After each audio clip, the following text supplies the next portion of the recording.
I'd like to welcome you all here this evening. My name is Ken Jenkins, and I'm here representing the Northern California 9/11 Truth Alliance, which is one of the groups that's sponsoring this evening's event. Tonight we're going to be showing two films and also having some live music. And we're going to start with some music in just a minute. But I want to tell you a little bit about the evening. Tonight's evening is sponsored by the Northern California 9/11 Truth Alliance, by the Social Justice Committee here at the Berkeley Fellowship, by Project Censored, by Architects and Engineers for 9/11 Truth, and by No Lies Radio, who is also live streaming this event. And so I want to say hello to those of you out there watching the live stream. Also, many of the groups I just named have tables here in the back, so I welcome you during the break and at the end to visit the tables and see what they have. And it includes the films we will be showing tonight, or will be available.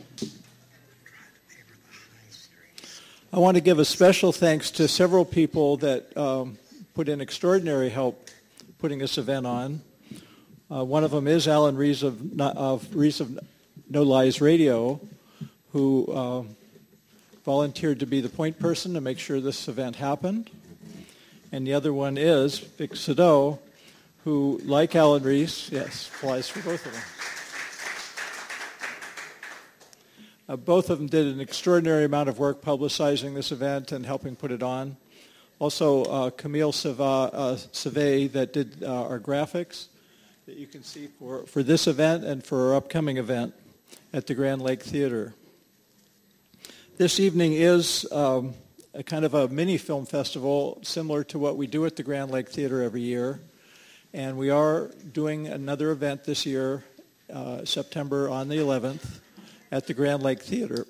So I want to invite you all to come to that event, and also to check in with our website, which is sf911truth.org.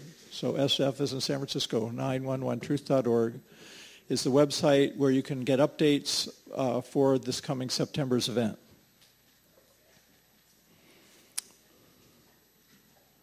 And I also want to thank all the members of the Northern California 9/11 Truth Alliance who made this event happen.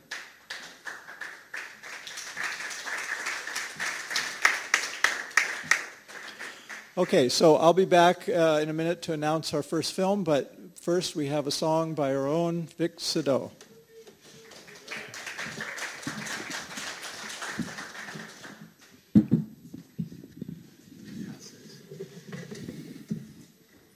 I guess that'll work, yeah.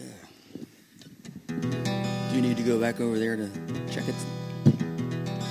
Do you need to go back over there to check the levels, or it's okay? All right. How does it sound? You hear it?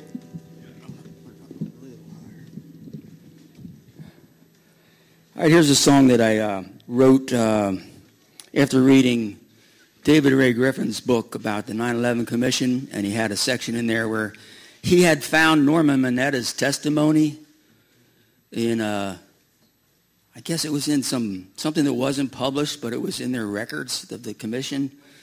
And it was actually on C-SPAN, too. You can watch it on YouTube, where Norman Mineta says that a young man kept coming in and asking Cheney about this plane that was coming towards Washington. And he says that he's asked by Lee Hamilton, what do you mean, which plane? He says, the one coming, he goes like this, coming towards the Pentagon. And so a lot of time has been spent on whether something hit the Pentagon, or whether it was a plane or a missile and all that. But the real question is, how could the Pentagon be hit? Did the Pentagon have any batteries to defend itself? And they had actually drills where they had defended themselves in the drills. So this is about that revelation. And you can sing along if you like. Do the orders still stand?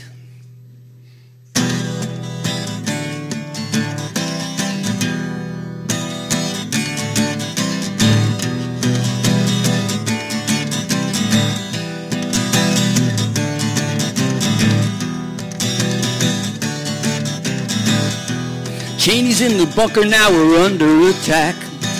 Someone that sees our jets in a terror hijack. They flew into the towers with a mighty impact. The Trade Center fell in a total collapse. Now Bush is in the classroom for a photo op show. The story of the goat is what he wants kids to know. Day is 9/11, year 2001. Now who the hell's attacking us and what's to be done? Do the orders still stand, sir? Do the orders still stand? Do the orders still stand, sir? Do the orders still stand? Do the orders still stand?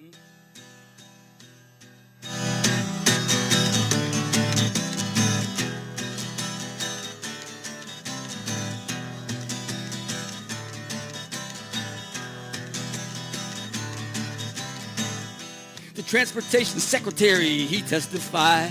By 9:20 a.m., he was by Cheney's side. Cheney's in charge in the White House war room. What did the teleconference say? Who involved whom? Mineta said a young man asked Cheney in doubt.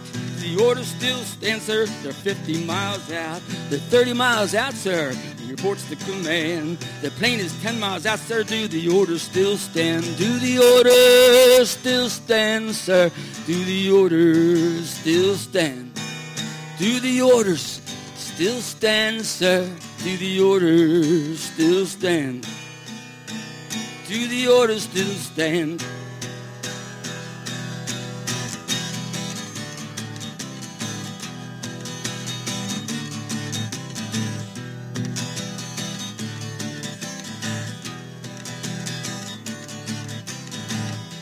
Cheney's in the bunker, is it real or drill? They're flying toward the Pentagon, the White House, the Hill. W's with the children looking out of the loop. The orders all pass secretly within a small group. The young man returns, he's asking Cheney again. Do the orders still stand, sir? He questions command. Cheney with his neck around, of course, says he. Have you heard anything to the contrary? Do the orders still stand, sir? Do the orders still stand?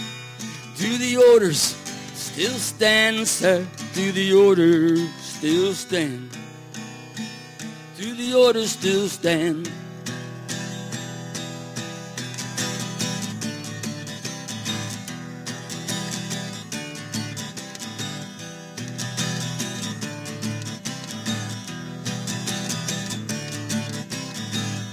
Was there one order to stand down and one shoot to kill? At 9:38, the Pentagon was hit with great skill. The cover for the Capitol was sent out to sea. That's where they sent our fighter jets from loyal Langley. Incompetence, complicity, conspiracy. Every one of those requires a penalty. If Rumsfeld and Myers failed us all on that day, why was one promoted, why'd the other one stay? Do the orders still stand, sir? Do the orders still stand? Do the orders still stand, sir? Do the orders still stand? Do the orders still stand?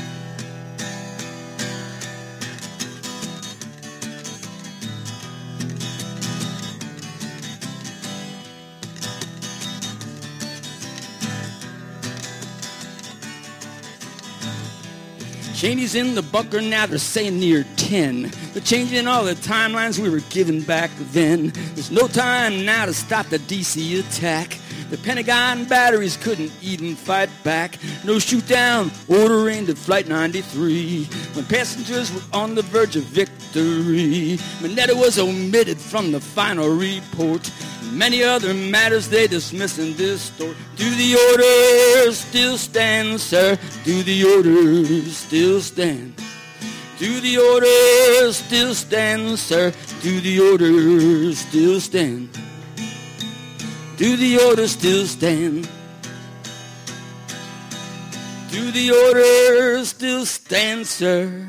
Do the orders still stand? Do the orders still stand, sir? Do the orders still stand? Do the orders still stand?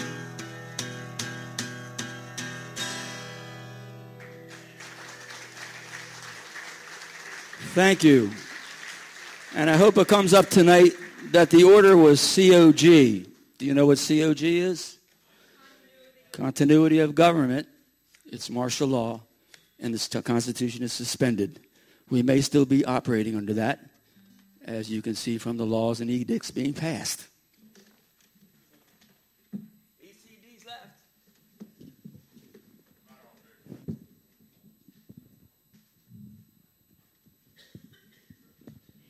Thank you very much, Vic. Excuse me. Okay, tonight we are commemorating a landmark event that took place 10 years ago tonight across the bay in San Francisco. That event was the first three-day international inquiry excuse me, the first three-day international conference in the U.S., and was initially called the 9/11 International Inquiry.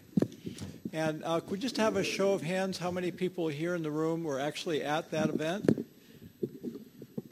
Looks like between half a dozen and a dozen. The title of that event was soon amended by adding Phase 1 San Francisco, when a similar event planned 2 months later in Toronto allied with our San Francisco event. It was the Toronto team that commissioned me to create the short documentary we will see next, which premiered the following May at the week-long Toronto event, Phase 2.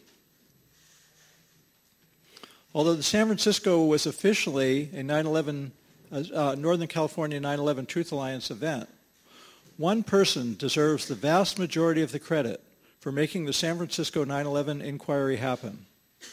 She deserves that credit because she conceived the event, funded it with her considerable tabling efforts, planned and organized it, publicized it, and managed it.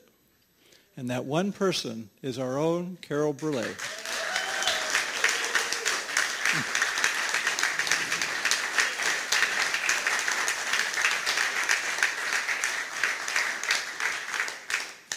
So don't anyone ever tell you that one person can't make a difference. There's one other person here tonight that I want to acknowledge for his part in both the conference and the documentary film. Stephen, if you'd like to come up. And that person is Stephen or Esteban Myers.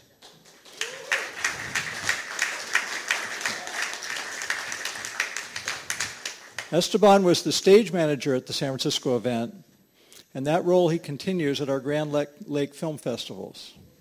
Stephen also served as the voice that you will hear in the documentary film.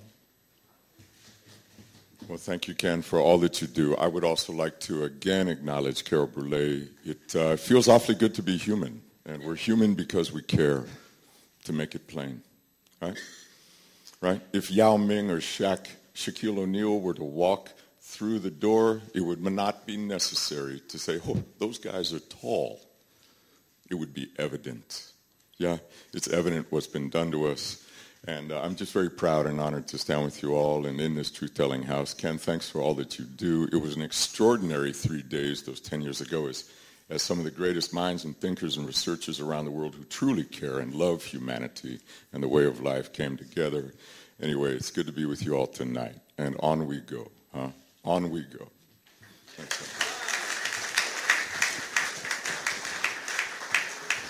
Thank you, Stephen. So you'll be hearing his voice shortly. I produced, directed, and edited the film we're about to see, and DVD copies are available back at my table. And that particular DVD actually has 2 hours of 9/11 material on it, including this documentary. So we will now show the documentary for the San Francisco 9/11 inquiry into 9/11.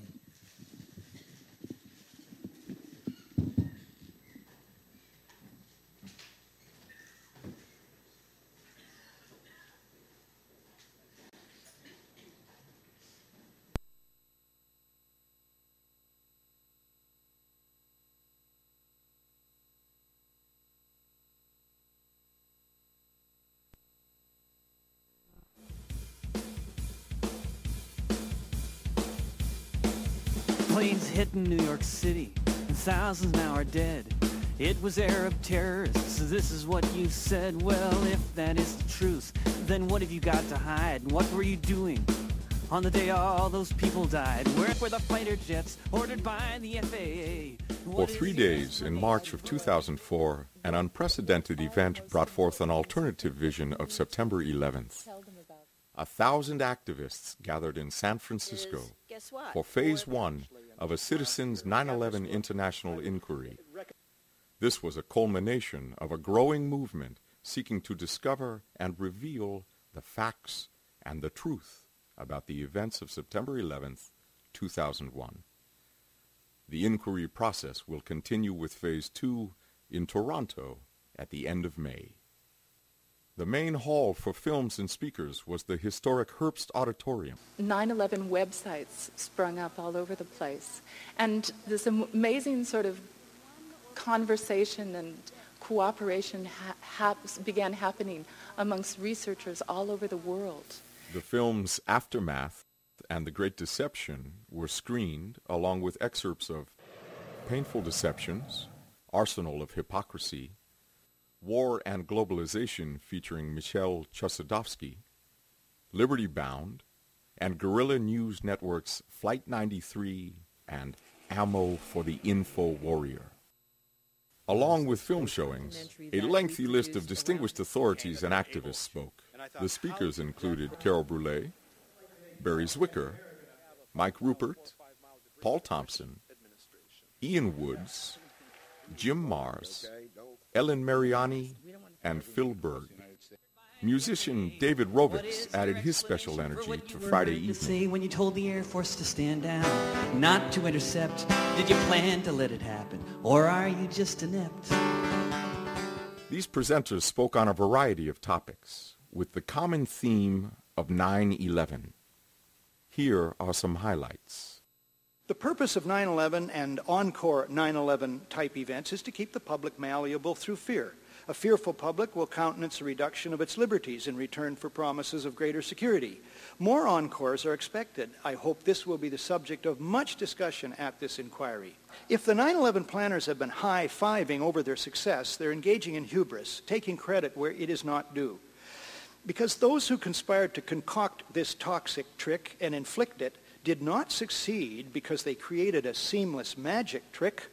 They succeeded only because of the virtual total complicity of the mainstream media, our mental jailers. It's from the mainstream media that most people get most of their information most of the time on most subjects. So those who control the output of the mainstream media control the brainstem of our collective consciousness.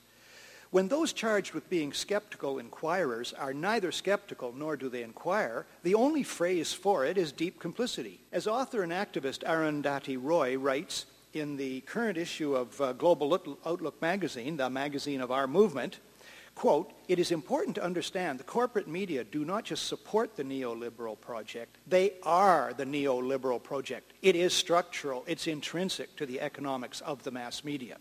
But there's another answer to the question. Where are we now and where are we going? I think that now we are actually on the threshold of hope, because such an edifice of illusion embedded in and promotive of an earth-destroying economy is one which cannot be sustained. Something has to give, and give soon. Something is stirring among the masses designated to sleepwalk toward oblivion. Something is stirring even among some of the prison guards, even among a few of the illusioneers. So where are we in the 9/11 skeptics movement? Well, I think our job is to know the landscape as well as we can, to grasp the largest picture to the best of our ability, to plan, as Michael Rupert says, a roadmap from where we are to a better place. Our job is to nourish realistic hope that we can and will, as 9/11 skeptics, play a pivotal role in helping the old death system to itself die the death it unconsciously seeks. Our job is to prepare for the chaos to come and help lay the groundwork for the more honest and sane world that will be built upon the rubble and courage of the present. As 9/11 skeptics, we are called by history to be our best and most effective selves, whatever role we play. We are charged with doing our utmost to save our planetary home. So that's where I think we 9/11 skeptics are now. We are more awake than we ever have been. We have much more waking up to do, and especially we owe it to our fellow citizens to rub the sleep Out of our eyes. Out of their eyes. That was 10 minutes exactly. Okay. 9/11, I think, obviously, since that is the underlying cause célèbre of everything else that's going on, the Patriot Act, Homeland Security, the stripping of the Constitution, invasions of Afghanistan, Iraq, and future invasions of Iran, Saudi Arabia, who knows what, all of that goes back to 9/11. And if 9/11 was not on the level, then none of the preceding events are going to be on the level. So I think you have to start with the initial impetus.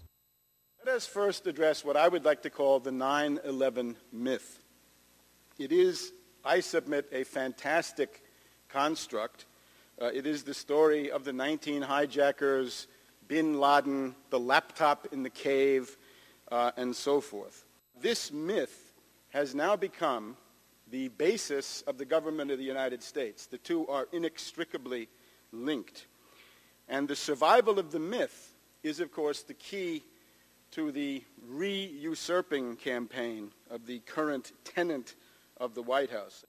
And I would submit to you that the overriding political priority for every person of goodwill on this planet is to dismantle this myth, to critique it, to deconstruct it, and to put it into the dustbin of history. We've heard a lot of theories about why the official story of 9/11 does not hold water, and what I'm going to present to you is 26 of those. Flight 77 was able to fly uninterrupted for 1 hour and 45 minutes after detection. Was the Air Force on stand-down orders? No steel-structured building in the world has ever collapsed due to fire. The mysterious collapse of Building 7. World Trade Center Building 7 was not reported to be on fire until 3 p.m., and thanks to Eric Hufschmidt for his research on this. These fires were relatively small and appeared on floors 7 to 12, and 12. In less than 3 hours, the whole building came tumbling down into a vaporized cloud of dust at 5:25, even though no airplane had hit it and no debris had fallen on top of it. We do know that some of the 9/11 hijackers were imported and trained by the U.S. military. Well, it took 14 months for President Bush to set up a public inquiry into 9/11, the most significant terrorist attack in the history of the American nation. The Pearl Harbor Commission only took 9 days to be formed. The JFK Commission took 7 days. The Titanic Commission took 6 days. The Challenger Disaster Commission took 7 days. The entire Bush agenda, as we know and we've studied this weekend, is based entirely on the myth of 9/11. If the official story is found to be illegitimate, Bush and company could find themselves behind bars. Yeah. There is a force more powerful, and it is us, we the people. Together, we can break the consensus. Their corruption is so outrageous that it won't last forever. And people see the corruption, and that's one reason why we're here. And how are we going to get rid of this corruption? My personal thing is I think that it's going to take nonviolence, peaceful demonstrations, because there are way more of us than there are of them. And we can take back our republic with pots and pans. And like he says there, he says, when I despair, I remember that all through history, the way of truth and love has always won. There have been tyrants and murderers, and for a time, they can seem invincible. But in the end, they always fall. Think on it. Always. 9/11 was not a failure of low-level bureaucrats, but an executive-level stand-down. On September 11th, while 4 planes were hijacked and 2 crashed into the Twin Towers, while people were burning and jumping out of buildings, G.W. Bush, Commander-in-Chief, was in a second-grade classroom in Sarasota, Florida, reading about a pet goat. To date, the administration has presented no evidence that it was bin Laden and al-Qaeda. Remember, they couldn't trust us with that information before they rushed in to destroy Afghanistan again. No tapes, nothing but an alleged hijacker's passport, which miraculously survived the rubble of the World Trade Center. The 9/11 Commission is officially called the National Commission on Terrorist Attacks upon the United States. The Bush administration had already written the plotline, and these 10 independent commissioners are merely reading the script. It looks like Karl Rove called Central Casting and found Washington insiders with so many conflicts of interest, so much to lose in their high-powered jobs, they are guaranteed to play their role and keep the truth under wraps. Max Cleland said of the 9/11 Commission that its deal with the White House about seeing its presidential briefings is a sham, it's disgusting, and America is being cheated. Kyle Hens, co-founder of Citizens Watch, which monitors the Commission, has called the Commission spineless and operating under a dark veil of secrecy and denial. I simply call it the Cover-Up Commission. Like the Warren Commission, the 9/11 Commission is turning up some information that can help us piece together the real story, so it cannot be dismissed out of hand. But the real benefit I see of the Commission is that it may be accumulating quite a record of those who may have misled or lied to the Commission. Remember, cover-up is another name for obstruction of justice.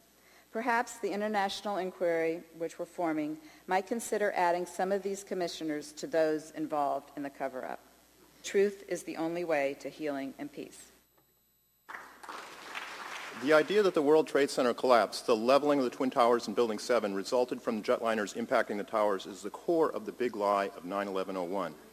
While the tower collisions, the Pentagon assault, and the crash of Flight 93 were horrific, deadly events, it was the total destruction of the towers over an hour after they were hit by the airplanes, in the case of the North Tower, that killed by far the most people. The repeated airing of the photogenic South Tower collision and immediate historical revisionism conflating the collisions with the collapses concealed the fact that the explosive disintegrations of the towers were the heart of the psychological assault on the populace. The shocking explosions of the signature towers were the key psychological underpinning of the war on terror. Despite the non sequitur of steel-frame buildings converting themselves into dust and shredded steel, the jetliner hits tower, tower falls down meme proved difficult to pierce. I found the collapse of Building 7 an effective antidote to the conditioning surrounding the collapses of the Twin Towers. Therefore, I will first present a brief segment on Building 7, then proceed to examine the collapse of the Twin Towers. I would like to not only talk about Pakistan's role in the plot, but also what that tells us about the role of the U.S. government potentially in the plot in 9/11.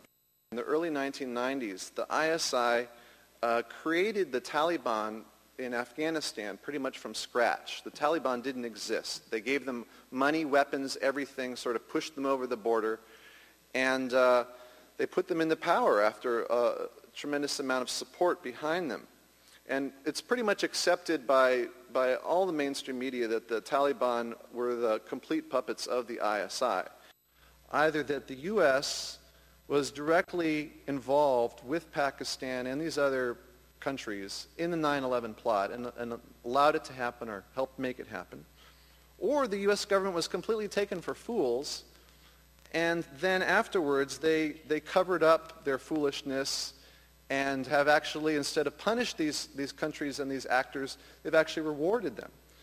And I would argue that personally I favor the first, but I would argue that in either case, this is really treasonous behavior to deceive the American people in this way, to let the true perpetrators of 9/11 go free, and in either case, it should lead to impeachment of President Bush.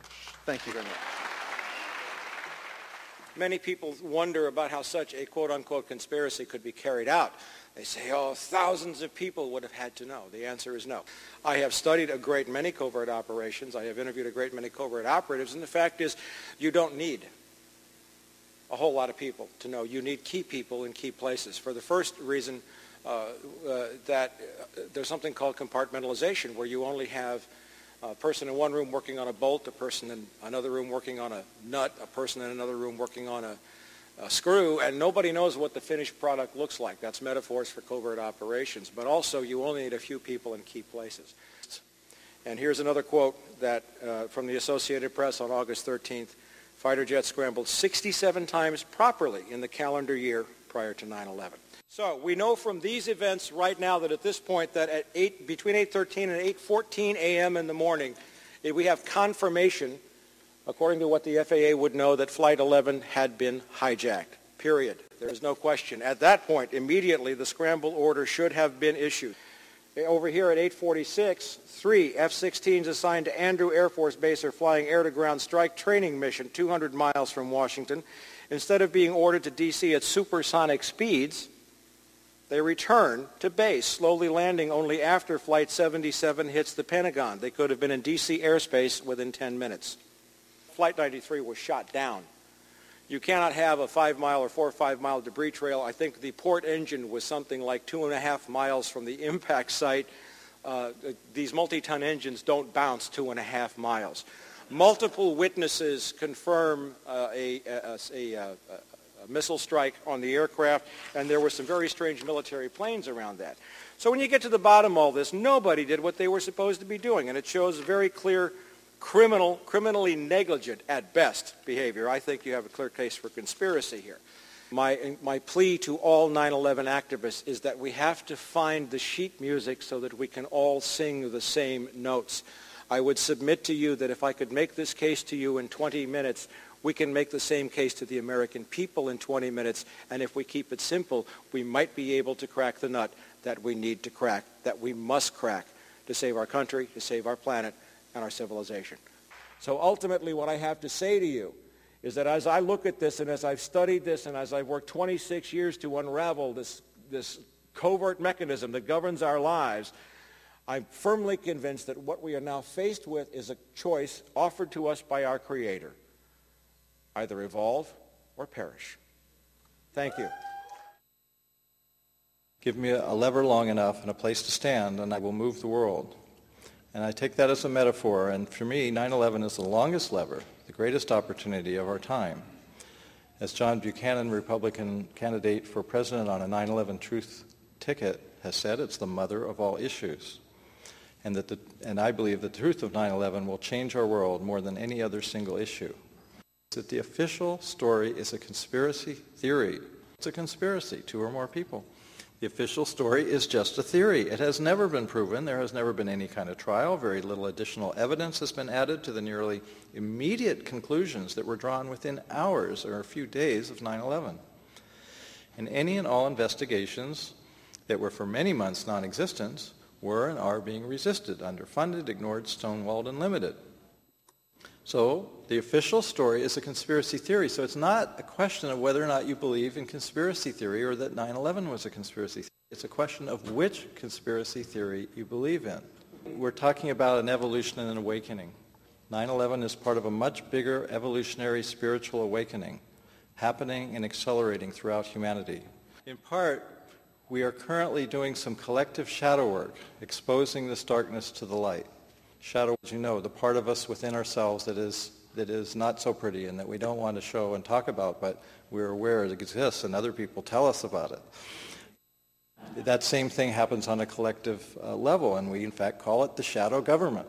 And this needs to be exposed to the light if we're going to create the kind of world that we came here to create. So besides moving towards greater truth, we are challenged to move towards greater love and more healing, more forgiveness, and more wisdom. We are enough, and we will succeed. Thank you. Just prior to the opening of the inquiry, a presentation room upstairs was the site of a groundbreaking news conference, where many of the weekend's presenters gave brief summaries of their upcoming presentation. This independent commission that was initially supposed to be headed by Henry Kissinger and now headed by Thomas Keane is failing to ask the proper questions about 9/11. This is one of countless advance warnings that we have received reports about that are not being investigated by this commission. It's an absolute disgrace, the fact that we have to get together to prod to find out the answers. We are now 2 1/3 years later, after 9/11. Not one person has been prosecuted. Not one military person has been even accused or been brought up for court-martial. I think one of the biggest problems when you say, why isn't the media covering this? The hard part is that the American citizens don't want to believe that our government would do something like this.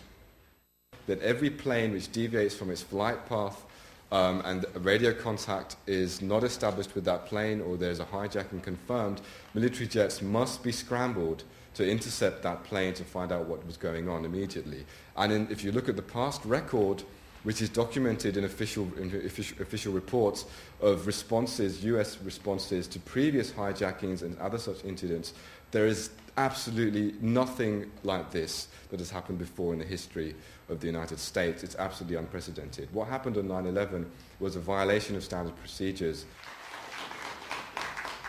9/11 was an international event.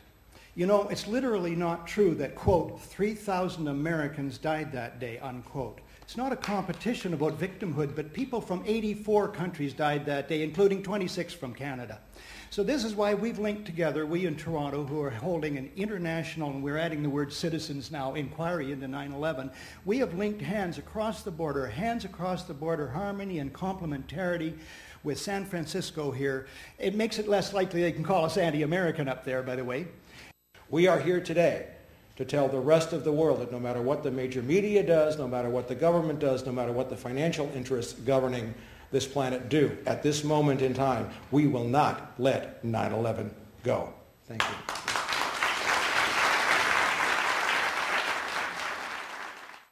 The rest of the weekend, the press conference room was both the location of 9/11 film showings and of additional speakers. An adjoining room hosted lively follow-up discussions with the Herbst presenters. In the case of the towers, it was kind of like folded up on itself. The tabling room enabled participants to sample and purchase the many books, videos, magazines, buttons, and other materials, and to interact one-on-one with the presenters. You get above 2 minutes or so per page. Who's behind the scenes? In other words, volunteers, participants, and organizers created a video production studio on location. At the close of each day, panels of presenters were convened for further discussions for the cameras. My name is Blaine Mahan, and I'm here this evening to discuss one of the aspects of the September 11th truth movement, a creation called the Deception Dollar. I'm the artist that originally came up with the concept for the Deception Dollar. During the inquiry, a march was organized to the mayor's office at San Francisco's City Hall. We have an idea right now for what we'd like to do, and anyone who wants to participate can do so. It's a fun family activity. We have prepared a letter to Gavin Newsom, the mayor of San Francisco, which we would like to deliver today. We're just going to walk up, I would say, in a solemn procession. It can be colorful, certainly. Up to the door. We're going to cross the street at the intersection properly and deliver it by hand to whoever is minding the store today. And this letter, should we read the letter? Dear Mayor Newsom, according to a report in the San Francisco Chronicle on September 12, 2001, your predecessor in office, Willie Brown, stated that on the evening of September 10th, he received a call from a source he described as his security people at the airport, advising him not to take a scheduled flight to New York City the next morning. Willie Brown got low-key early warning about air travel, SF Chronicle, September 12, 2001. We're concerned that this evidence may lead back to persons who had advanced knowledge of the September 11th attacks on New York and Washington. We request that you investigate whether Mayor Brown's source is known to San Francisco or Bay Area authorities, and that you take up contact with your predecessor to clarify the matter. Please note that the many indications that specific advanced warnings and prior knowledge of September 11th attacks circulated among certain groups, including 2 Newsweek stories that top officials at the Pentagon canceled travel plans for September 11th on the evening of September 10th, and reports of stock trading in put options on American Airlines and United Airlines, and other insider trading indicating advanced knowledge in the week prior to September 11th on international stock exchanges, including in San Francisco. For one listing, and then we give the Earl. We await a response, but that's care of our contact. Right.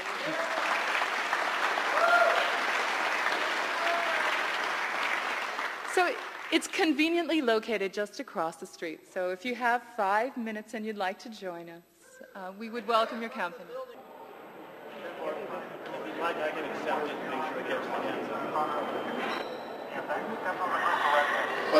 Okay, take the letter.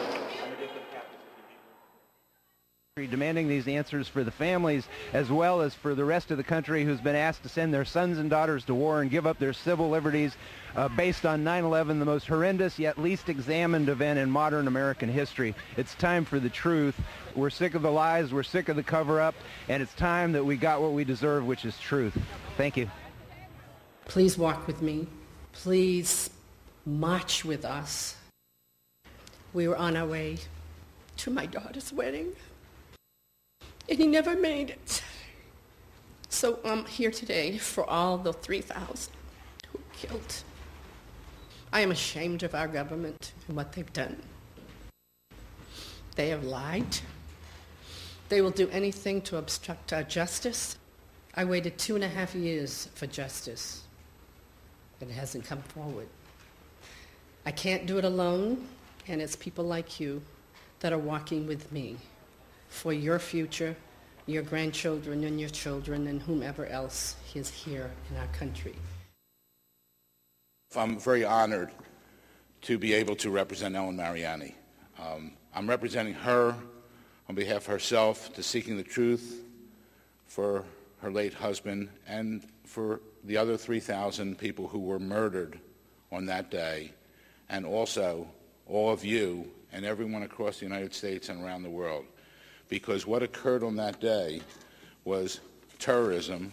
We have to figure out who did it, why it happened, and make sure it never happens again. George W. Bush, the Bush administration, was involved in the events of 9/11, and they must be held accountable. During the final hours of Sunday afternoon, key participants presented the inquiry's findings and a call to action. Finally, the organizers of the Phase 2 inquiry in Toronto set the course for our immediate future this May in Canada. Thank you for being here. As the flames are rising higher, was this our